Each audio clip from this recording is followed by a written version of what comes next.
और war zone से इस वक्त सीधा हमारे साथ विद्यानाथ झा हमारे सहयोगी कीव से जुड़ चुके हैं, उनका रुख करते हैं।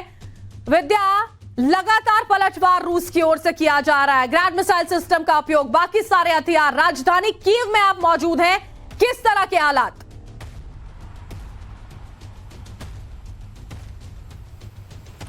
जी देखिए, बिल्कुल अभी अभी हम कीव पहुंचे हैं, लेकिन लगातार जिन इलाकों की आप बात कर रही हैं, जिन इलाकों की तस्वीरें आप दिखा रही हैं, चाहे डोनेस्क हो चाहे लुहांस्क हो, जिसकी तस्वीर खुद ज़ेलेंस्की ने जारी की थी, इन इलाकों में अभी भी जबरदस्त गोलाबारी और मिसाइल से अटैक जारी है। मल्टी रॉकेट सिस्टम से यहां पर हमला किया जा रहा है। जैसा कि आपने बताया कि 1 सेकंड के भीतर कई मिसाइल दागे जा सकते हैं, कई गोले और कई बम बरसाए जाते हैं इस ग्राद मिसाइल सिस्टम से। तो इस तरीके के हमले अभी भी लगातार जारी हैं, लेकिन कीव में पहुंच चुका हूं और कीव में मैं देख रहा हूं कि थोड़े से हालात सामान्य नजर आ रहे हैं, क्योंकि कीव सबसे सुरक्षित ठिकाना इस वक्त बन गया है। इसलिए तमाम उन शहरों के लोग जो अलग अलग जगहों पर रहते थे, लेकिन अब वहां पर रूस की तरफ से हो रहे अटैक की वजह से उन्हें घर छोड़ना पड़ा है। तो बहुत सारे, करीब 1 करोड़ से ज्यादा लोगों ने तो दूसरे देशों में शरण ले ली है, लेकिन बड़ी संख्या में लोग अब कीव भी पहुंच रहे हैं, क्योंकि ऐसा लग रहा है कि कीव सबसे सुरक्षित है। लेकिन पिछले दिनों हमने देखा कि 1-2 नहीं 35 ड्रोन यहां भेजे गए थे और 35 ड्रोन के जरिए यहां पर अटैक करने की कोशिश हुई। इसके अलावा एक मिसाइल यहां पर गिरा जिसमें 2 इमारतें तबाह हो गई। ये रिहायशी इमारतें थी जिनको पूरी तरीके से तबाह कर दिया। 6 लोगों की मौत हो गई थी, कई लोग घायल हो गए थे। यहां के हाइड्रो पावर प्लांट पर अटैक करने की कोशिश की गई, हालांकि वो निशाना चूक गया। तो अभी आप यूक्रेन में कहीं भी चले जाएं, वो ठिकाना सुरक्षित नहीं है। बस लोग ये देख रहे हैं कि लुहांस्क, डोनेस्क, ज़ेपोरिज़िया, डिनेप्रो जैसे हालात बाकी जिस जगह पर नहीं है, वहां कम से कम अपना ठिकाना ढूंढ सके, वहां पर रह सके। लेकिन पुतिन की तरफ से एक बार फिर से ये साफ कर दिया गया कि अभी भी ये युद्ध रुकने वाला नहीं है, क्योंकि पुतिन के एक बयान से ये अनुमान लगाया जा रहा था कि शायद पुतिन चाहते हैं कि इस युद्ध को वो रोक दे, लेकिन पुतिन का मतलब साफ था। पुतिन का कहना था कि सबसे पहले पश्चिमी देश जो लगातार यूक्रेन को मदद कर रहे हैं, वो अपना हाथ पीछे करें, अपने कदम पीछे हटाएं। दूसरी तरफ जिस तरह के डिफेंस सिस्टम यूक्रेन को देने पर हामी भर दी गई, जिसका ऐलान कर दिया गया पेट्रियट सिस्टम, उसके खिलाफ भी पुतिन की तरफ से जो बयान आया है वो बेहद डराने वाला है। पुतिन ने कहा है कि उस डिफेंस सिस्टम को विद्या, वापस मैं आपके पास लौट रही हूँ। दरअसल बड़ी खबर आ रही है, उसका रुख करना है। मेट्रोपोल में जबरदस्त हवाई हमला हुआ है, कार के ऊपर बम गिरा है और उसके परखच्चे उड़ गए गाड़ी के। हवाई हमले में गाड़ी में जो सवार लोग थे 2, वो भी जख्मी हुए हैं। ये तस्वीरें यहाँ पर देखिए आपके सामने। उसके बाद किस तरह से उस गाड़ी की तस्वीरें आई है। मेट्रोपोल में कार पर, इस गाड़ी पर आकर ये बम गिरा था। गाड़ी जो है पूरी तरह से ध्वस्त हो जाती है और ये बताया जा रहा है कि गाड़ी के ऊपर जो 2 लोग थे उनको काफी ज्यादा चोट यहाँ पर आई है। विद्या हमारे साथ जुड़े हैं। विद्या, कमोबेश जिस तरह से ये तस्वीरें आ रही हैं, वही सारे हालात अलग अलग शहरों में देखने को मिल रहे हैं। जिस तरह की जानकारी भी आप यहाँ पर साझा कर रहे हैं, भले ही मदद पहुंचाने के प्रयास यूक्रेन तक किए जा रहे हो, लेकिन वो शायद इतने ज्यादा कारगर नहीं साबित हो पा रहे हैं।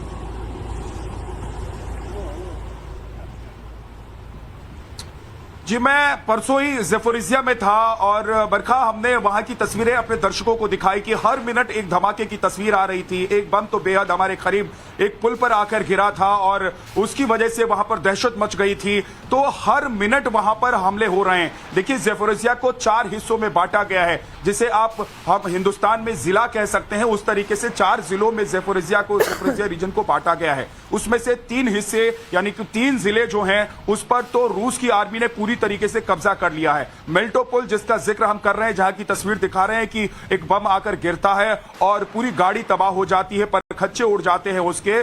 तो ये वही ज़ेपोरिज़िया का इलाका है जहां पर ग्राउंड जीरो पर हम मौजूद थे और जहां की तस्वीरें हमने दिखाई, जहां पर लगातार धमाकों से ज़ेपोरिज़िया दहल रहा था। देखिए, चाहे वो परमाणु प्लांट का इलाका हो या फिर ज़ेपोरिज़िया के बाकी हिस्से हो, जहां की तस्वीरें हमने अपने टेलीविजन स्क्रीन पर दिखाई है अपने दर्शकों को, ये तमाम हिस्से न सिर्फ रूस की जद में है, कब्जे में है, बल्कि यहां पर अभी भी लगातार बमबारी हो रही है, अटैक्स हो रहे हैं, क्योंकि सिर्फ और सिर्फ जो ज़ेपोरिज़िया सिटी है वहां पर अभी यूक्रेन का कब्जा है और ज़ेपोरिज़िया सिटी को यूक्रेन की आर्मी ने अपना बेस बना रखा है, ताकि जो थोड़ा सा इलाका ज़ेपोरिज़िया का बचा हुआ है उसको वो बचाए रखने में कामयाब हो और पलटवार कर सके ज़ेपोरिज़िया के जिन बाकी इलाकों में लगभग 8 महीने से। बिल्कुल विद्या, आप अपनी बात पूरी कीजिएगा। बड़ी खबर आ रही है, यूक्रेनी सेना को नुकसान की एक और तस्वीर आई है। एक और तस्वीर आई है जिसमें पता चल रहा है कि यूक्रेनी सेना को नुकसान पहुंचा है। यूक्रेनी सैनिकों का बड़ा कबूलनामा सामने आया। 32 सैनिकों की पलटन में 6 ही बचे हैं। बड़ी खबर हम आपको बता रहे हैं। 32 सैनिक मौजूद थे जिनमें से सिर्फ 6 बचे हैं। यूक्रेनी सैनिकों की ओर से देखिए ये बात जो है बाकायदा कबूल की गई है। यही है वो भारी नुकसान जो यूक्रेन को हो रहा है। विद्या लाल झा हमारे साथ लगातार बने हुए। विद्या, यूक्रेन ने शुरू से ये कोशिश की थी कि जो उसके वहां के बाशिंदे हैं उन तक को ट्रेनिंग देकर जंग के मैदान में उतार दिया जाए, जिसको लेकर रक्षा विशेषज्ञों ने कहा था कि ये बहुत ज्यादा कारगर साबित नहीं होगा। अब ये आ रही है खबरें कि धीरे धीरे कर सैनिकों की संख्या भी कम होती जा रही है। खुद एक कबूलनामा आया कि जो एक 36 सैनिकों की पूरी पलटन थी उसमें से महज 6 बचे।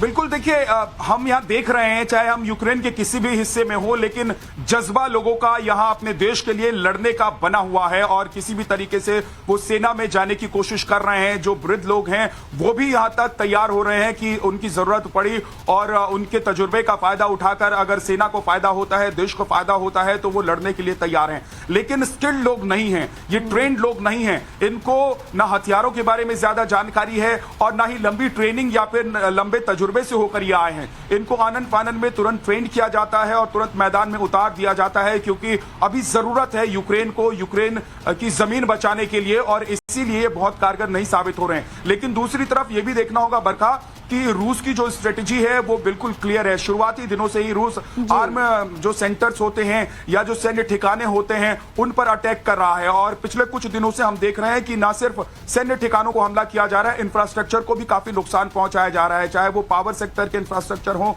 या फिर बुनियादी स्तर पर जहां लोग जीवन यापन के लिए जहां से चीजें चलती हैं, जहां से पूरी तरीके से एक चेन चलती है, उसको बर्बाद करने की कोशिश लगातार रूस कर रहा है। और सबसे ज्यादा टारगेट पर इस वक्त वो सैन्य ठिकाने हैं जहां से पलटवार किया जा रहा है। रूस की सेना के खिलाफ हथियारों का इस्तेमाल किया जा रहा है, ड्रोन्स का इस्तेमाल किया जा रहा है, फाइटर जेट्स का इस्तेमाल किया जा रहा है। आपको याद होगा कि बखमुत में जब हम थे तो वहां पर फाइटर जेट्स हमारे सर के ऊपर मंडरा रहे थे, वो बम्बार्डमेंट कर रहे थे, हम नीचे से रिपोर्टिंग कर रहे थे, लेकिन जो तस्वीर देख रहे थे हम वो बेहद डराने वाले थे, क्योंकि गाड़ियों में भर भर के या तो जवान मोर्चे पर जा रहे थे या गाड़ियों में भर भर के जवानों के शव वापस आ रहे थे, जो बेहद दिल दहला देने वाला, रोंगटे खड़े कर देने वाली तस्वीरें थी। और उससे ये अंदाजा लगाया जा सकता था कि वो भी अपने दर्शकों को बताएं, फिर आप बताइएगा पूरी बात। यूक्रेन का रूसी सेना के काफिले पर अटैक भी सामने आया है।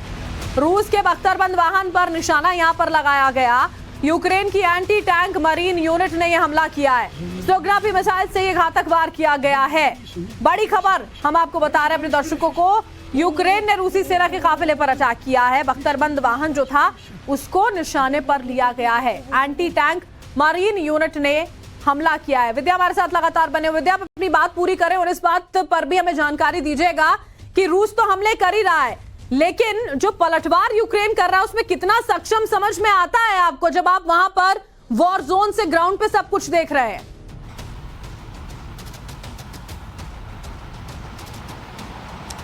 बरखा, देखिए ये अपनी अस्मिता, अपनी जमीन, अपनी आजादी, अपने देश को बचाने की लड़ाई चल रही है और इसीलिए जेलेंस्की ने पूरी ताकत झोंकी हुई है और उस ताकत में इजाफा पश्चिमी देश कर रहे हैं। लेकिन जेलेंस्की को इस बात का अंदाजा है कि बहुत ज्यादा आसान नहीं है उनके लिए ये वक्त और ये लड़ाई, क्योंकि ये एक ऐसी लड़ाई है जिसमें आपको आग के समंदर से तैरते हुए, डूबते हुए पार होना है, और आप पार हो भी पाएंगे या नहीं हो पाएंगे इसका अंदाजा, अनुमान अभी तक खुद यूक्रेन के जो राष्ट्रपति है जेलेंस्की उनको नहीं है। इसीलिए वो अमेरिका जाते हैं, अमेरिका के राष्ट्रपति से मुलाकात करते हैं। लेकिन अगर हम मोर्चों की बात करें, क्योंकि मैं खुद उन इलाकों में गया हूं, उन मोर्चों पे गया हूं जहां पर सीधी लड़ाई चल रही है, जहां पर सेनाएं आमने सामने हैं, चाहे वो यूक्रेन की सेना हो चाहे रूस की सेना हो, दोनों एक दूसरे पर बार पलटवार कर रहे हैं। देखिए लगातार कोशिश यही रही है यूक्रेन की कि जिन हथियारों से, जिन टैंक से, जिन बख्तरबंद गाड़ियों से रूस की सेना यूक्रेन में कब्जा करने की कोशिश कर रही है, हमले कर रही है, उनको अगर नुकसान पहुंचाया जाएगा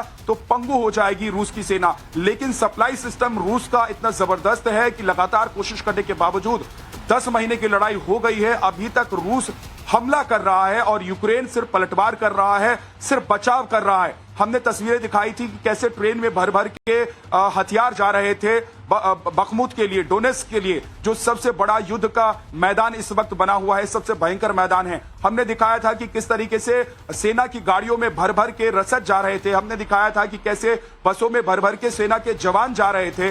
तो ये कोशिश लगातार यूक्रेन की तरफ से हो रही है कि वो अपना बचाव कर सके, क्योंकि देखिए अगर इस बार यूक्रेन फेल हो गया तो ये सिर्फ यूक्रेन फेल नहीं,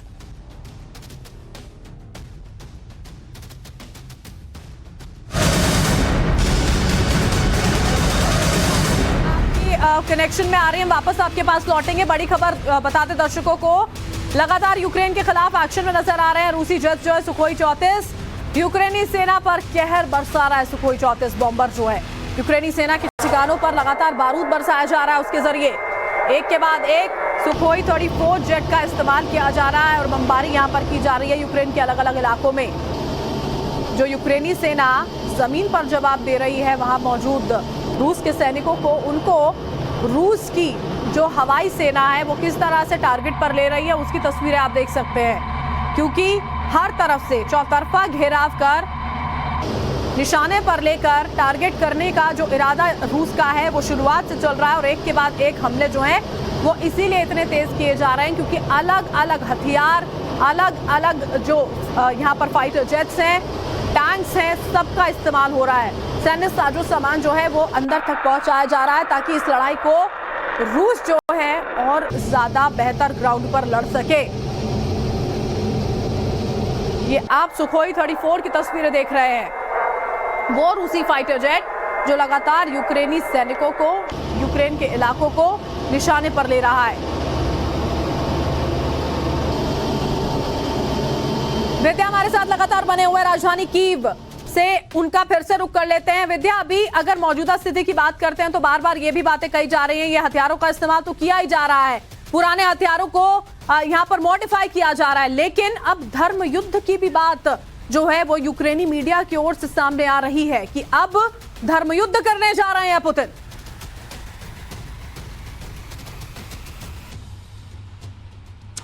बिल्कुल, पुतिन लगातार ये कह रहे हैं कि जिस तरीके के हमले रूस की तरफ से किए जा रहे हैं वो आप युद्ध के नियम कायदों का पालन नहीं कर रहे हैं, आप रिहायशी इलाकों पर बम गिरा रहे हैं, आप इंफ्रास्ट्रक्चर को तबाह कर रहे हैं और आम लोगों की मौत हो रही है। इसीलिए कल जो तस्वीर हमने अपने दर्शकों को दिखाई थी कि कैसे यूक्रेन ने वो तमाम हथियार जिसके जरिए अटैक किया गया यूक्रेन पर रूस की तरफ से, उनको एक जगह भंडार करके रखा है, जमा करके रखा है और इंटरनेशनल कोर्ट में जाने की बात जेलेंस्की कर रहे थे। ये धर्म युद्ध इसलिए कहा जा रहा है कि जेलेंस्की शुरू से ही कहते रहे हैं कि ये आप लड़ाई जो लड़ रहे हैं, ये जो हमारे ऊपर आप अटैक कर रहे हैं, ये किस लिए कर रहे हैं? हमारी जमीन आप जबरदस्ती हमसे छीनना चाहते हैं, हमारे इलाकों को जबरदस्ती अपने देश में आप मिलाना चाहते हैं। जिन इलाकों की आप बात कर रहे हैं कि वो आपके इलाके हैं, रूसी भाषी लोग रहते हैं, वो दरअसल यूक्रेन का हिस्सा हुआ करता था सोवियत के जमाने में भी, और उसके बाद जब यूक्रेन आजाद हुआ तब भी ये यूक्रेन का ही हिस्सा रहता था। तो आप जबरदस्ती हमसे कुछ छीनना चाहते हैं और इसीलिए धर्म युद्ध इसे नाम दिया जा रहा है। कहा जा रहा है कि यूक्रेन के लिए धर्म युद्ध है क्योंकि उन्हें अपने धर्म के अनुसार अपने देश की रक्षा करनी है, अपने देश के नागरिकों को बचाना है, अपने मुल्क को बचाना है। तो भले ही यूक्रेन इसे धर्म युद्ध कहे, लेकिन रूस पूरी ताकत से और हमलावर होता जा रहा है और जिस तरीके से जो पुराने हथियार थे उनको मॉडिफाई किया जा रहा है, अपडेट किया जा रहा है, उससे इस बात का भी अंदाजा लगाया जा सकता है बरखा कि अभी जो तरकश में तीर थे वो खत्म नहीं हुए हैं, वो भी पुराने तीर। विद्या, वापस हम आपके पास लौटते, बड़ी खबर आ रही है, यूक्रेनी सेना पर रूस ने बड़ा अटैक किया है। रूसी 152 mm स्वचालित बंदूक का कहर देखने को मिल रहा है। बड़ी खबर हम आपको बता रहे हैं, रूसी 152 mm स्वचालित गन जो है उनका इस्तेमाल किस तरह से हो रहा है वो आप देख सकते हैं। अलग अलग हथियारों का लगातार इस्तेमाल, स्वचालित बंदूकों का कहर अब यहाँ पर देखने को मिल रहा है। हर वो हथियार इस्तेमाल हो रहा है जिससे इस जंग में और ज्यादा आगे बढ़कर अंदर भीतर घातक हमले किए जा सके। विद्या लगातार बने, विद्या अपनी बात पूरी करें आप।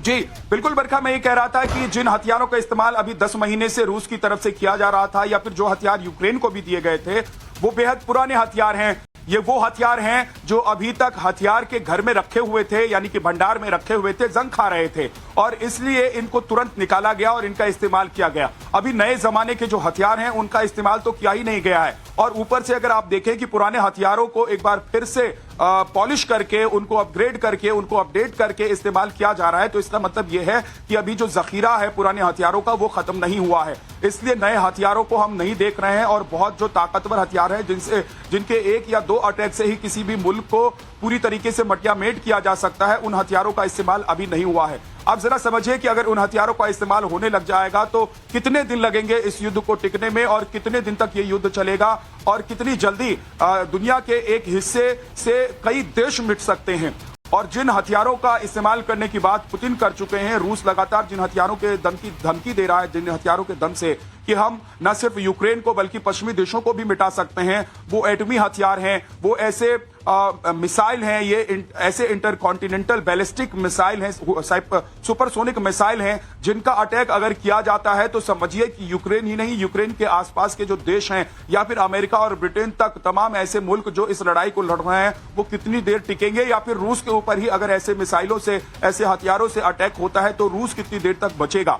तो जाहिर सी बात है कि पुराने हथियारों का इस्तेमाल तो चल रहा है, लेकिन तमाम ऐसे देश जो इस युद्ध में चाहे प्रत्यक्ष रूप से हो या अप्रत्यक्ष रूप से हो खड़े हैं, लड़ाई लड़ रहे हैं, वो अपने हथियारों को धार दे रहे हैं। नए हथियारों की तैयारी चल रही है, नए डिफेंस सिस्टम की तैयारी चल रही है, ताकि ये युद्ध अगर और आगे बढ़ता है और इस युद्ध के विश्व युद्ध तक पहुंचने की नौबत आ जाती है, जैसी नौबत बनती हुई दिखाई दे रही है, तो ये तमाम हथियार जो नए जमाने के कहे जाते हैं वो कारगर साबित होंगे, क्योंकि फिर ऐसा वक्त आएगा जब कोई भी देश किसी भी युद्ध के पुतिन बिल्कुल यहाँ पर ये नहीं चाहते हैं विद्या कि किसी भी तरह की कोई कमी रह जाए और इसी वजह से फूक फूक कर एक एक कदम जो है वो यहाँ पर उठाए जा रहे हैं, सारी तैयारियां की जा रही है। विद्या बने रहिएगा, बड़ी खबर जो आ रही है बता दें, रूस की फर्स्ट स्लाविक ब्रिगेड को कामयाबी हासिल हुई है।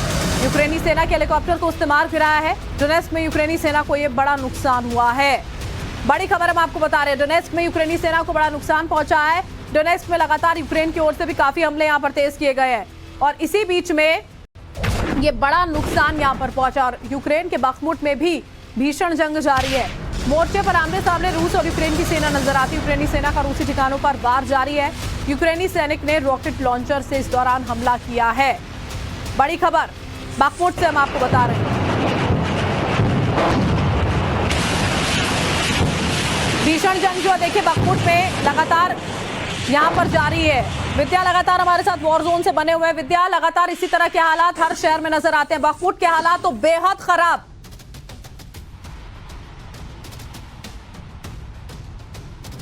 देखिए इस वक्त 70% यूक्रेन जल रहा है। आप सिर्फ थोड़ा सा जो पश्चिमी इलाका है उसको अगर आप छोड़ दें तो बाकी हिस्सों में हम देख रहे हैं कि ताबड़तोड़ अटैक किए जा रहे हैं, मिसाइल अटैक किया जा रहा है, रॉकेट से अटैक किया जा रहा है, ड्रोन से अटैक किया जा रहा है। आसमानी हमले इतने ज्यादा हैं कि लोग डरे हुए हैं। लेकिन आपको दाद देनी होगी यूक्रेनी लोगों की भी कि वो इन तमाम हमलों के बावजूद वापस से अपनी जिंदगी को पटरी पर लाने की कोशिश कर रहे हैं। लेकिन सबसे बड़ी समस्या अभी बुनियादी चीजों को लेकर हो रही है कि सबसे बड़ा संकट यहाँ पर बिजली का है, सबसे बड़ा संकट गैस का है, सबसे बड़ा संकट पानी का है और रहने का है। और ये सारे संकट जो यहाँ पर यूक्रेन के सामने आकर खड़े हुए हैं वो उनसे कैसे पार पाता है, ये देखने वाली बात होगी। और युद्ध थमता कब है, क्योंकि जिस तरह से लगातार पश्चिमी देश यूक्रेन तक सारी मदद पहुंचा रहे हैं, तमाम विशेषज्ञों का तो यही मानना है कि वो खुद ही नहीं चाहते हैं कि ये युद्ध जो है वो अंत तक पहुंचे, किसी परिणाम तक पहुंचे, खत्म हो। बहुत बहुत शुक्रिया विद्या, आप हमारे साथ जुड़े और ये सारी जानकारी आपने साझा की। आप बहुत ख्याल अपना रखिएगा, वॉर जोन में आप मौजूद हैं।